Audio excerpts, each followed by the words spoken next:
ခုတစ်ခါမှာတော့ linear equation နှစ်ကြောင်းကိုကျွန်တော်တို့ကြည့်ကြအောင်ဆိုเนาะ quiz ပေါ့ဒီမှာဆိုရင်ကျွန်တော်တို့က equation ပထမ equation တစ်ကြောင်းရှိမယ် 2a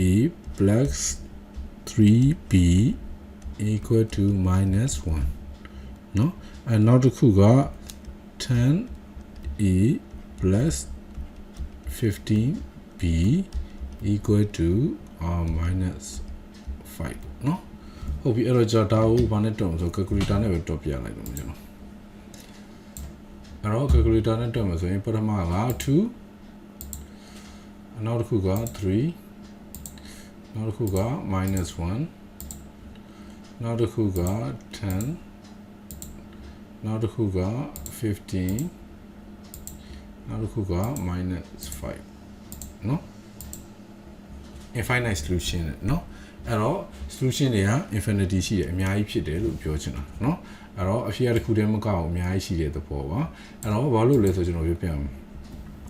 ဟောဒီလို 2a plus 3b เนาะ 2a plus 3b ကိုအမှာ5နဲ့မြောက်ကြည့်လိုက်ရင်ဆိုလို့ရှိရင် 10a ဖြစ်သွားမယ်ဒီမှာက 15b ဖြစ်သွားမယ်ဒီမှာက minus 5ဖြစ်သွားမယ်เนาะအချိုးကျနေလို့เนาะဒီနေ့အဖြစ်ပြောရမယ်ဆိုရင်ဘာဖြစ်နေလို့လဲဆိုတော့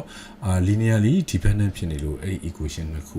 ဟောမှာကျွန်တော်ခန်း academy ဟာလေးကိုပြအောင်မယ်เนาะအဲ့တော့ဒီမှာ linear equation နှစ်ခုက equation နှစ်ချောင်းမြင်းနှစ်ချောင်းဒီမှာစုံတော့ဆို one solution လို့ခေါ်ပါတယ်သူတို့မှာစုံမှတ်တစ်ခုရှိရပေါ့เนาะအဖြေထွက်မယ်အဖြေတစ်ခုရှိရ solution တစ်ခုရှိရတကယ်မို့များတာ linear equation နှစ်ချောင်းဒါမှမဟုတ်မြင်းနှစ်ခုเนาะ parallel ဖြစ်နေမယ်ဆိုရင်တော့ no solution ပါအဖြေမရှိပါဘူးเนาะဟုတ်ပြီတကယ်မို့များတာ equation နှစ်ချောင်းline နဲ့ line တပြိုင်တည်းဖြစ်နေမယ် sorry ထပ်တူကျနေမယ်ဆိုလို့ရှိရင်ဒီ line ပေါ်မှာရှိတဲ့အဖြေတွေအားလုံးဖြစ်နိုင်ပါတယ်ဒါကို infinite solution လို့ခေါ်ပါတယ်ဒီကောင်က no solution မှာဒါ one solution ပါအဲ့ဒါဆိုအခုကျွန်တော်တို့ရဲ့ equation နှစ်ချောင်း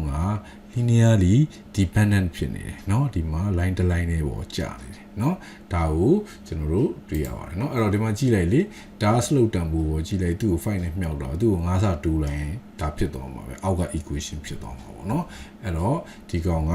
ဘာဖြစ်မလဲဆိုတော့ဒီကောင်ကเนาะ infinite solution ပေါ့เนาะ infinite di solution ပေါ့เนาะဒီနည်းအဖြစ်ပြောမှဆိုရင်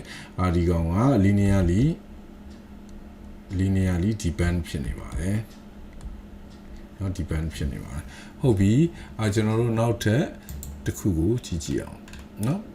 calculator နဲ့မတွက်မိဆိုတော့ chart တွက်ကြည့်ချင်လည်းရပါเนาะအဲ့တော့နောက်ထပ်တစ်ခုတွက်မယ်နောက်ထပ်တစ်ခုကတော့အစိမ်းအောင်ဟုတ်ပြီနောက်ထပ်တစ်ခုကတော့ minus a plus 3b equal to 1နဲ့